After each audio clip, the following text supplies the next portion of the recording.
त्रिपुरा मंथन शिक्षा संवाद कार्यक्रम चल रहा है, इसमें आप लोगों के भी सहभागिता है। स्कूल के कार्यक्रम होने वाले हैं आज 19 तारीख। तमन्ना निशा, और ये तमन्ना निशा जिस कार्यक्रम में पहुंची हो उसमें कौन सा पदाधिकारी पहुंच रहे हैं? ये तो हमको नहीं पता। हम क्या पढ़ाते नहीं पढ़ाते, इससे हमसे बेटर मेरा फीडबैक मेरे बच्चे बताएंगे। बच्चे देंगे? जी हाँ, ये बच्चे देंगे फीडबैक? देंगे। बोलिए, ये मैम जो पढ़ाती है क्या आपके कोचिंग से बेहतर है या नहीं? मैम एक बार सबसे पहले बता देती हूँ, मैम जो भी क्लास में पढ़ाती है इस तरीक़ा से पढ़ाती है जो कि उसे घर में पढ़ने की ज़रूरत नहीं होती। बच्चे को क्लास में जिस तरीक़ा से पढ़ाती है खुद क्लास में याद हो जाता है।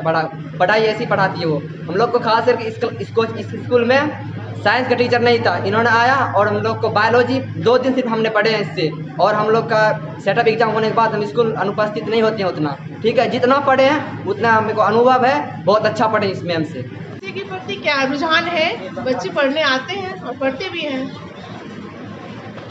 जब आप अपने सब्जेक्ट को पढ़ाते हैं इस सुदूर इलाका में, कैसा महसूस कर रहे हैं बच्चे के प्रति?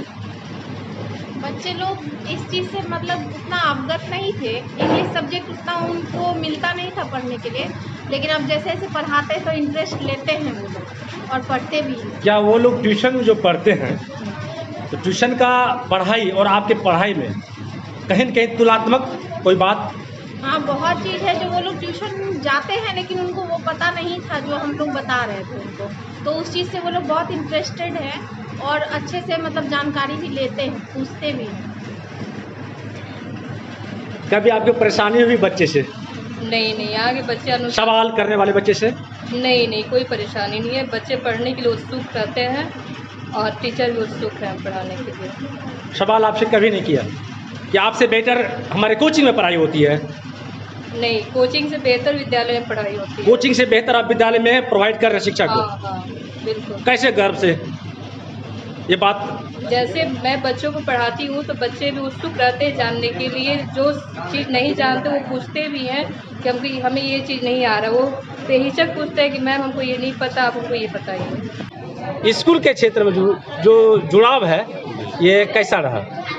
बहुत अच्छा रहा। इनका योगदान हम इनके साथ 6 महीना से हैं। इनके क्रियाकलाप को हम देख रहे हैं। ये कोई भी काम को बहुत अच्छे ढंग से कर रहे हैं और प्लानिंग भी बनाते हैं कि हमारे बच्चे इसमें कैसे आगे बढ़े, कोई कंपटीशन में कैसे निकले, या तो इंफ्रास्ट्रक्चर की बात हो या बच्चे की सर बात हो। एक छोटा सवाल है, इसमें ऊर्जा जो है सर में, ये ऊर्जा प्राधिकारी के माध्यम से मिल रहा है या स्थानीय लोगों के माध्यम से या छात्र के माध्यम से? देखिए, तीनों के सहयोग से चलेंगे तब ये होगा। अपने मन से कुछ नहीं कर पाएंगे, या स्थानीय सहयोग की जरूरत आवश्यकता होगी ही। बच्चे साथ देंगे ही, आएंगे। जो बाग में बगिया है उसमें वृक्ष ही नहीं रहेंगे, फूल पत्ते भी नहीं रहे, वो बगिया तो बेकार है। काम करते थे लेकिन इस तरह की जो विकास थी, विकास में गति नहीं थी जो आज देखने को मिल रहा है। और ये है कि मतलब जब आज के मतलब विकास की गति बढ़ी है तो इन लोग काम कर रहे हैं। कहने का मतलब है कि सर का कहीं न कहीं योगदान रहा। सरकार का योगदान तो है ही, बिना सरकार से क्या होगा। सरकार के साथ साथ सर का योगदान भी सुनने में आ रहा है। सर तो जो आपको काफी काम करने वाले भी होते हैं। इससे पूर्व जो हमारे प्रधान अध्यापक थे उसी समय में हमने क्या मतलब विकास की काट को क्या मतलब आगे बढ़ाया, लेकिन वो क्या मतलब काम करने के लायक नहीं थे, वो ध्यान नहीं देते थे, वो दौड़ नहीं पाते थे। हमारे जो अभी क्या मतलब प्रिंसिपल सर हैं, इसको क्या मतलब है कि हमको विकास करना है, चाहे जैसे करना हो। ये सर से लड़ जाते हैं, अफसर से लड़ जाते हैं कि हमको दीजिए, राशि दीजिए, ये दीजिए। आखिर लगन होनी चाहिए किसी काम में, लगन, चाहे शिक्षा क्षेत्र में हो, चाहे विकास क्षेत्र में हो या जिस क्षेत्र में हो, बिना लगन से कुछ नहीं होता। हमारे जो कि मतलब अभी प्रिंसिपल हैं के झा जी, इनका लगन बहुत ज़्यादा है, ये लगन के साथ काम करते हैं। सर बहुत सारा बातें हैं, उठाव चढ़ाव तो होती रहेगी, लेकिन आज जो है सर बहुत कटुता भरी सवाल करूँगा सर। आपने ऊर्जा कहाँ से मिलती है? और ये ऊर्जा का जो प्रयोग है आप छात्रों के बीच में क्यों कर रहे हैं?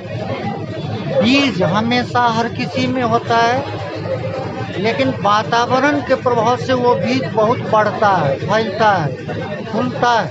तो जो चीज़ें मेरे अंदर में पिछले जब से मैं शिक्षक बना हूँ तभी से, लेकिन आज का जो बिहार का वातावरण है जो शैक्षणिक माहौल, जो प्रशासनिक माहौल है, उस प्रशासनिक माहौल से मुझे ऐसा सहयोग मिला जिससे मैं आज बिल्कुल आगे बढ़ रहा हूँ। हमारे जिला पदाधिकारी महोदय हैं, शिक्षा पदाधिकारी महोदय हैं, प्रखंड शिक्षा पदाधिकारी महोदय हैं, जो एक बार बोल देता हूँ, इतना विश्वास इन पदाधिकारियों को मेरे ऊपर है जो 1 मिनट में हस्ताक्षर कर देते हैं और इलाज कार्य में भी करने में मुझे गति मिली। क्या नाम है तुम्हारा? तुम्हें गीत गाई थी ना, क्या नाम है? किस क्लास में पढ़ती हो? 9th में। यहाँ पर संगीत का शिक्षक है? नहीं है। होना चाहिए क्या? हाँ, होना चाहिए। हाँ, होना चाहिए। संवाद कार्यक्रम चल रहा है, इसमें आप लोगों की भी सहभागिता है।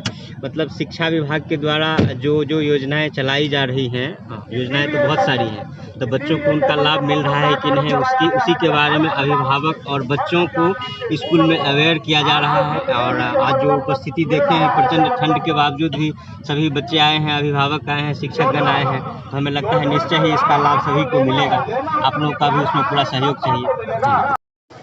तो हमने उनसे कहा कि आप प्रोफेसर हैं तो आप हमसे प्रश्न कीजिए, मैं आपसे प्रश्न करता हूं, आप मुझे जवाब दे दीजिए, मैं भी आपके प्रश्न का जवाब दूंगा। कितना रुपया है? मैंने कह दिया 29 लाख, और 3 लाख निकालने का हमको पावर ही नहीं, क्योंकि वो अकाउंट में संचालित नहीं करता। तो 26 लाख में मैंने सारा प्रोजेक्ट वर्क, वो भी जीएसटी बिल के साथ, एक ही सामान अभी मटेरियल रखा। अब वीडियो साहब बार बार आते हैं, इसको देखते भी हैं, तो उन्होंने भी कहा कि ये कोई मतलब ठेकेदार तो नहीं कर देता इस तरह। जिस तरह का मकान मैंने 16 एमएम का छड़ हो या कंक्रीट सीमेंट हो या नाला बालू हो, ये मुझे बोलने की जरूरत नहीं है, ये सबों के सामने में है, सभी बड़ी अच्छी तरह से देख सकते हैं। और डिस्ट्रिक्ट का मैं पहला स्कूल हूँ जिसने प्रीफैब स्ट्रक्चर का उद्घाटन, बीओ साहब हमारे गवाह, गौरी बाबू हमारे गवाह, जो 25 अक्टूबर को मैंने प्रीफैब स्ट्रक्चर बिहार में नहीं, मैं कहता हूँ जिला डीएम बीओ साहब का मौखिक आदेश चाहिए कि त्वरित कार्रवाई हो। कुछ भी उनके साथ अनलीगल होता है तो उस पर कार्रवाई करने में आप लोग देरी न करें। कहीं भी गड़बड़ विश्वास तभी आएगा तब बेधड़क होकर के सभी बच्चे स्कूल आने में कोई कमी नहीं रहेगी। और उनके प्रतिभा की तो कभी कोई कमी होती ही नहीं है, उनको उजागर करने वाला चाहिए। और उजागर करने के लिए आप लोग अगर तैयार हैं तो बच्चे भी आने के लिए सब तैयार हैं। कि शिक्षा वो शेरनी का दूध है जो शेर की तरह दहाड़ता है। वास्तव में आज दिखाई दे रहा था जब हमारे इस जयलाल +2 विद्यालय के प्रधानाचार्य महोदय डॉक्टर कौशल किशोर झा जी ने बता रहे थे, उनमें शक्ति थी, उनमें वो जोश थी शेरनी की तरह कि शिक्षा आज फैल रही है और शिक्षा का मंथन हो रहा है। पूर्व जब अध्यात्म में एक मंथन हुआ था, उसमें समुद्र मंथन में 14 रत्न निकले थे, और आज गांव-गांव में, विद्यालय में, हर क्षेत्र में जाके गार्जियन के बीच में वो मंथन हो रहा है कि शिक्षा रूपी मंथन को मत है उस शिक्षा